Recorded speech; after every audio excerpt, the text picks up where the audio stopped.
मुंबईतील जोगेश्वरी पूर्व भागात यंदाचा 80वा स्वातंत्र्य दिन अगदी ऐतिहासिक आणि दिमागदार पद्धतीनं साजरा झालाय.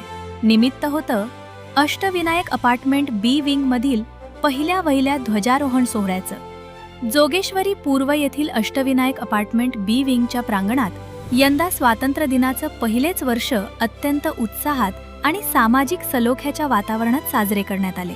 लहानांपासून ते अगदी ज्येष्ठांपर्यंत शेकडो स्थानिकांनी या सोहळ्यात उत्स्फूर्त सहभाग नोंदवला. मेघवाडी पोलीस ठाण्याच्या महिला सहाय्यक पोलीस निरीक्षक कदम आणि सहाय्यक पोलीस निरीक्षक खिल्लारे यांच्या शुभहस्ते दिमागदार ध्वजारोहण पार पडले. ध्वजारोहणानंतर सहाय्यक पोलीस निरीक्षक कदम यांनी उपस्थितांना सायबर फ्रॉड नेमके कसे होतात आणि अशा फसवणुकीपासून स्वतःचा बचाव कसा करायचा याचे अत्यंत महत्त्वाचे धडे दिले. या कार्यक्रमाला केंद्रीय पत्रकार संघटनेचे राष्ट्रीय अध्यक्ष संदीप कसालकर यांच्यासह देशाच्या रक्षणासाठी सर्वस्व पणाला लावणारे माजी सैनिक पंकज गोसावी, अर्जुन पालव हे प्रमुख पाहुणे म्हणून उपस्थित होते. यावेळी चिमुरड्यांनी सादर केलेल्या देशभक्तीपर नृत्यांनी सर्वांची मनं जिंकली. संपूर्ण परिसर देशप्रेमानं भारून गेला होता.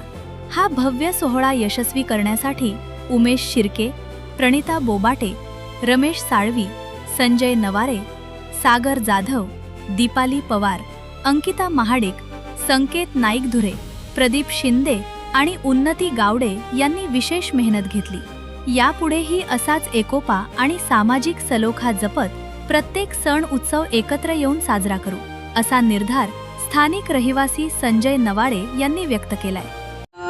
माझ्याकडे सध्या पोलीस स्टेशनला सायबर फ्रॉडशी रिलेटेड ज्या काही कंप्लेंट्स असतात त्याच्या संदर्भात माझ्याकडे कंप्लेंट्स येतात किंवा त्या युनिटला मी इन्चार्ज आहे.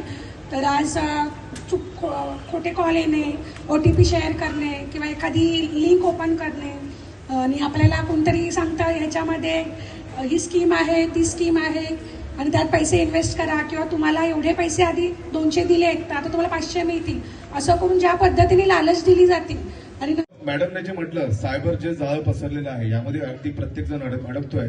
डिजिटल अरेस्ट हा एक मुद्दा खूप पुढे येतोय सर्वसामान्यांना आणि त्यामध्ये बरेच जण अडकत आहेत.